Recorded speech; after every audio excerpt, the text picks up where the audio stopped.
Welcome back to the channel, oilolive.com, where oil and olives don't mix, but the abstract thought of putting those two words together has enlightened me to create a channel to discuss various topics.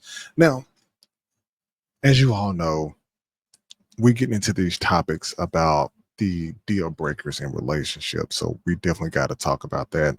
There's no way of getting around that, but this always ends up rooting back to the monetary aspect. So imagine you're in a relationship with somebody, right? You love them, but every time y'all get paid, they blow it before the weekend is even out.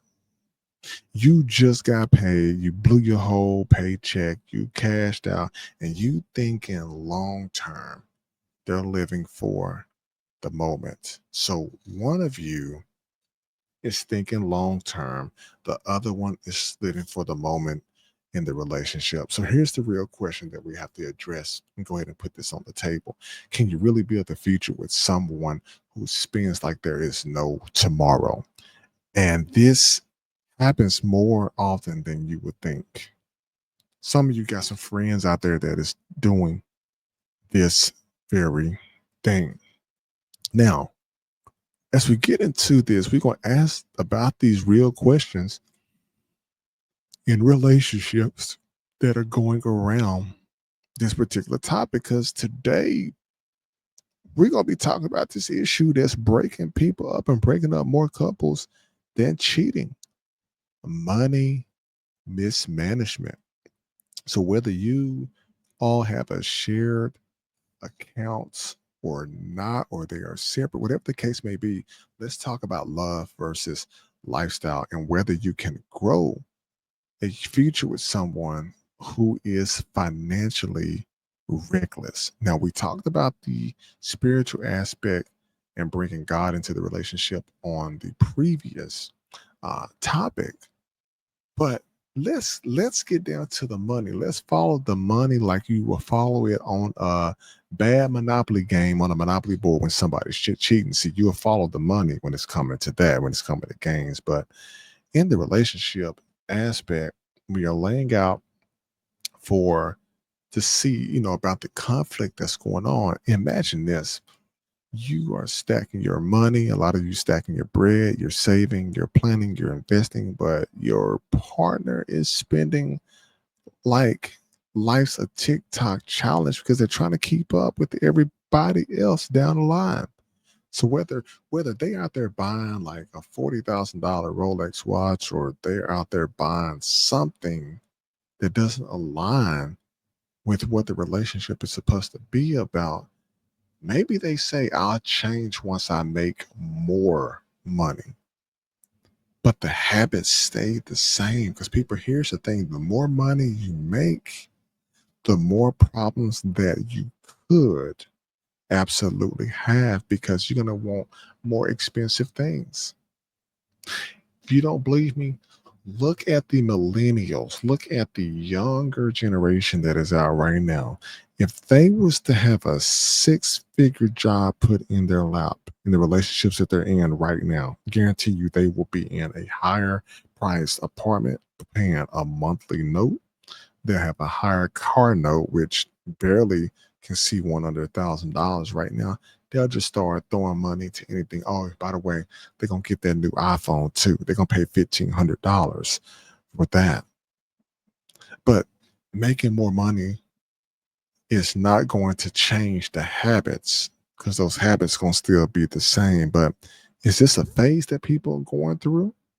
Or is this a pattern that needs to be spotted in the modern day relationship game that you're in? And see, now we got to hit people into the heart with this, because this is going to be a very bad thing for a lot of people, because financial habits are rarely just about the monetary aspect. They show the mindset that the person is in, if they are mature or not, as they're going through the relationship, because a spender may not respect, under any circumstances, a spender may not respect delay, gratification because it moves too slow for them. They have nothing to look forward to right now. They want it right now as they would drive through at a fast food restaurant. They want their food right now. See, they don't want to wait on that 4 to 5 course meal that takes about 45 minutes to an hour to make so that you all can actually talk and enjoy each other's company. See, people don't want to wait on that. They want everything to be quick like the lottery. And when you're looking at that delayed gratification, which affects your investment decisions, that affects the home ownership decisions, that affects raising the kids or even retirement. Many young people today, do they even think about retirement in their early 20s? Think about yourself when you was in your 20s. Did you think about this? Did you think about the house, the kids, the car, the dog? Did you even think about any of this? Let's most definitely be serious about it, because how can we build a empire if we are still acting like a consumer? Let me run it by you again. How can we build an empire if you are still acting like a consumer? Just buying up everything on the block because you got to keep up with the person that is next to you. Now, we always got to flip this, because can you work through it?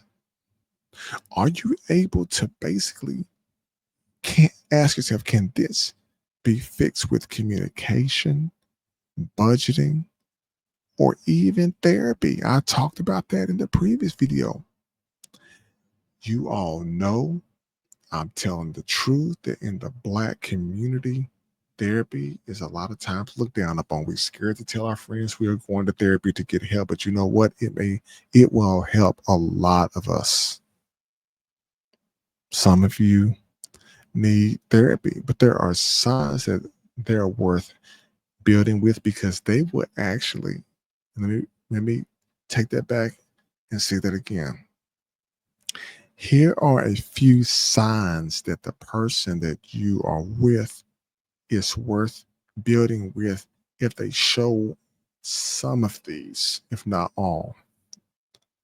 Thing number one is they are going to admit that there is an issue. So they acknowledge the problem and they go and try to seek help to basically fix the problem.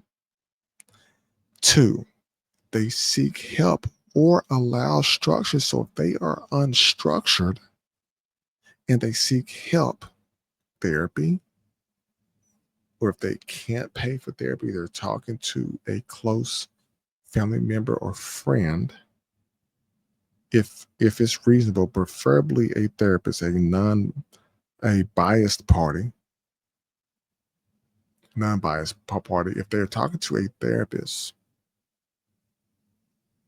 particularly a therapist that looks like them, that's going to understand the dynamics of the relationship because they've experienced something similar to themselves. And I did another video when I said that people actually do better tuning in to a therapist that looks like them because they're able to relate culturally of what it's about.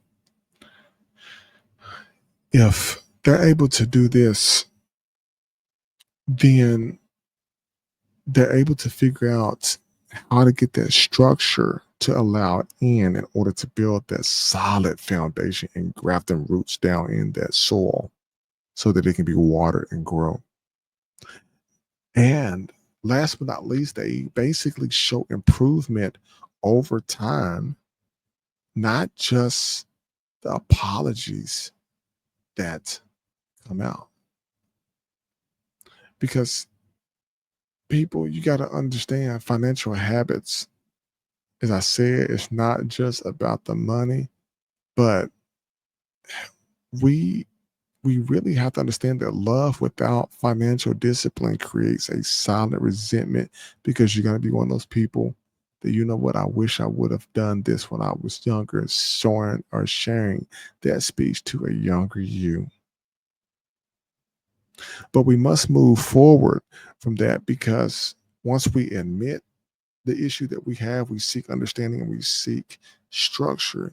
and we show improvements over time and not just the apologies, then we begin to look in our culture. When we look within the Black culture, we glorify spending. We glorify it so much because it's considered a flex. You one step up above the person because you got the drip, you got the labels and somebody else's family name running across your chest and your back. But that is what is costing us our relationships because we're not focused on the right things. But a real partner, whether it be boyfriend or girlfriend, a husband or wife, or your spouse, when that man and woman is looking at each other and they see that there is a real partner there, that real partner will not and won't let you look good in public, but live broke in private. Let's take that back again so we make sure we understand a real partner won't let you look good in public, but live broke in private. We are missing. We're missing this whole point. But let's kind of reel this in a bit. Are they letting you lead financially, or are you still wilding out with no accountability at some point? See, the word accountability begins to scare people because here's the verdict on that. And here's the perspective that I'm looking at here. You can't live with someone and you cannot build with someone who refuses to budget, who refuse to grow, and who refuse to change.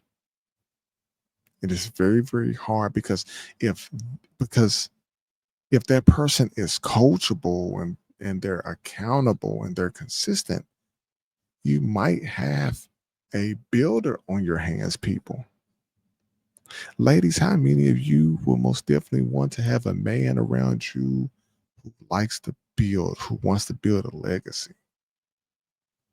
Fellas, how would you like a lady around you that supports you in your vision to build for the family so that y'all can live a good life? We got to talk about this, people. We have to, because what I want to most definitely gauge in the comments, and I definitely want you all to comment on this. If you most definitely enjoyed these episodes, please leave a comment, because I always like to look at the positive comments, because this has touched somebody out there, and definitely share it with people that you know who need to hear it. But do not, under any circumstances, forget to subscribe to the channel. We're going to definitely keep trying to roll out the new episodes and everything, because remember, love is a choice, and I want you to most definitely choose right. But building requires a strategy. So like, listen, subscribe to the channel, oilolive.com. Look forward to bringing more content to you soon.